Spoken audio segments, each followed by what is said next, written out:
Avis vascular centre మన దేశంలోనే the best varicose vein hospital. నమస్తే రమగారు. నమస్తే జయ. రమగారు, భగవంతునికి సంబంధించి పూజా విధానం వీటికి కొన్ని క్వశ్చన్స్ వచ్చినాయండి మీకు మనకని చెప్పాను కదా.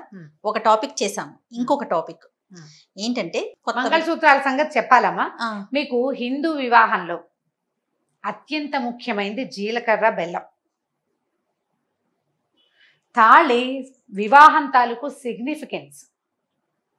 ముహూర్తము జీలకర్ర బెల్లం ఒకళ్ళ తల మీద ఒక బ్రహ్మరంధ్రం మీద ఈ జీలకర్ర బెల్లాన్ని పెట్టటమే అత్యంత ముఖ్యమైనది, కీలకమైనది.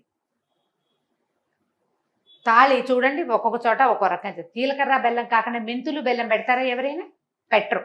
జీలకర్ర బెల్లమే ప్రతి చోట పెడతారు. ప్రతి పెళ్లిలోనూ మనం అదే పెట్టుకుంటాం. మన ముహూర్తం అది. ఇప్పుడు ఏం చేస్తారు, కొన్ని చోట్ల ఒక్క తాళే కడతారు. అవును కదా. మా పెళ్లిళ్లలో సాధారణ అందరి పెళ్లిళ్లలోనూ ముందు ఒక సూత్రము తర్వాత ఒక సూత్రము 2 సార్లు కట్టిస్తారు. సినిమాలో లాగా 2 మంగళసూత్రాలు ఒక తాడుకే పెట్టి కట్టడం అనేది అసలు జరగదు హిందూ వివాహాల్లో. 2 తాళ్ళు కడతారు. మొదట ఒక్కొక్క సూత్రాన్ని తాడుకి ఎక్కించి పెడతారు. ముందొక సూత్రం తర్వాత ఒక సూత్రము కట్టాక మళ్ళీ తర్వాత నాగవల్లి సదస్యం. బ్రాహ్మణ వివాహాల్లో అలా జరుగుతాయి. ఏం చేస్తారు, నాగవల్లి సదస్యం అని ఇంకొక వేడుక ఉంటుంది హోమంతో పాటు. అది హోమం చాలా ముఖ్యమైనది మా వివాహాల్లో. అప్పుడు నల్లపూసలు కానీ నాగవల్లి కోడు అంటారు. ఇంత కోడు 2 గుళ్ళు ఉంటే నల్లపూసలు కొంతమందికి నల్లపూసలు ఉంటాయి, కొంతమందికి ఉండవు. మా వివాహాల్లో నల్లపూసలు ఉండవు. మా సెట్లో సబ్సెట్స్ ఉంటాయి కదా, మా సబ్సెట్లో నల్లపూసలు కట్టరు. ఒట్టిగా పసుపు తాడికే ఈ కోడు గుళ్ళు కడతారు. మా అత్తగారి ఇంట్లో నల్లపూసలు కడతారు. సబ్సెట్స్ లో తేడాలు ఉంటాయి కదా. ఇప్పుడు అసలు మొత్తం పెళ్లికి ఒకే తాళి ఉండే జాతులు కూడా కొన్ని ఉన్నాయి. కొంతమందికి తెలుసు సూత్రంలో ఒక తాడే ఉంటుంది, ఒక బళ్ళే ఉంటుంది, 2 ఉండవు, సినిమాటిక్ గా ఉండవు.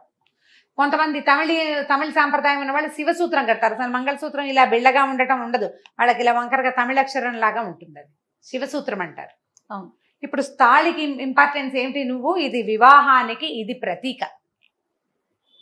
నువ్వు దాన్ని జాగ్రత్తగా చూసుకోవాలి, పవిత్రంగా చూసుకోవాలి. భర్తతో సమానంగా తాళిని గౌరవించాలి. తాళిని ఎంత గౌరవిస్తావో అదే గౌరవం భర్తకి ఇవ్వాలి. ఆయన్ని తిట్టి దీన్ని జాగ్రత్తగా పెట్టుకోవడం కాదు. వాళ్ళకేమో అక్షింతలేసి దీనికి మాత్రం రోజు లేవగానే బొట్టెట్టి కళ్ళకద్దుకోవటం. ఒకవేళ ఇది పెరిగిపోయింది అనుకోండి, పెరుగుతాయి. తాడుతోటి కట్టుకుంటాం కదా, పసుపు తాడు ఒక మామూలు బంగారు గొలుసుకి లేదా పసుపు తాడుకి కట్టుకుంటాం. అప్పుడప్పుడు పెరుగుతాయి.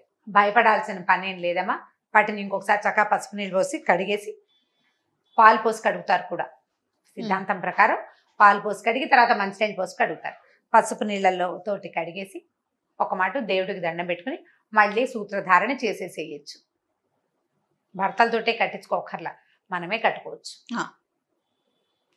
ఇది ఒక 6 నెలలు 4 నెలల తర్వాత ప్రతిసారి దాన్ని మార్చుకుంటూ ఉండండి.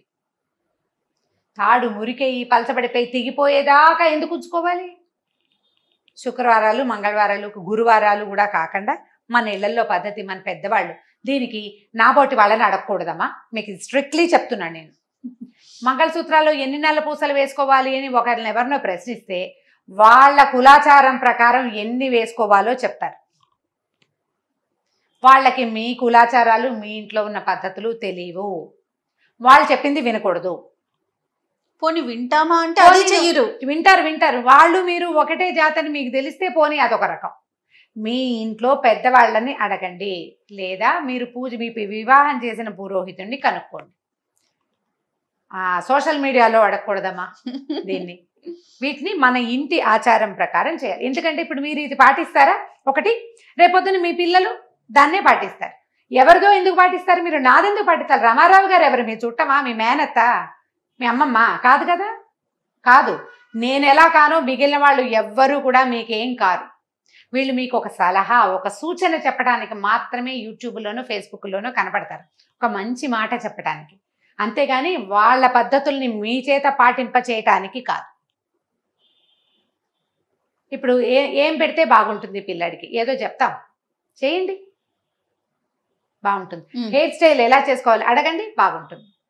మీ మంగళసూత్రాలు ఎలా కట్టాలో, మీ ఇంట్లో పూజ ఎలా చేసుకోవాలో వాళ్ళు చెప్పకూడదు, మీ ఇంట్లో వాళ్ళు చెప్పాలి. మీ పద్ధతిని అప్పుడు మీ సంస్కృతి ముందుకు క్యారీ వెళ్తుంది. ఫార్వర్డ్ అవుతుంది, ముందుకు వెళ్తుంది. మీరు మా పద్ధతులు ముందుకు తీసుకెళ్ళొద్దమ్మా. ఎవరి కొన్ని- పద్ధతుల్ని వారు. కొన్ని మన కుటుంబ ఆచారాలు, కులాచారాలు, మనం పాటించేవి, మన గ్రామాల్లో పాటించేవి, మన పెద్దలంతా పాటించిన ప్రకారం ముందుకు తీసుకెళ్ళండి.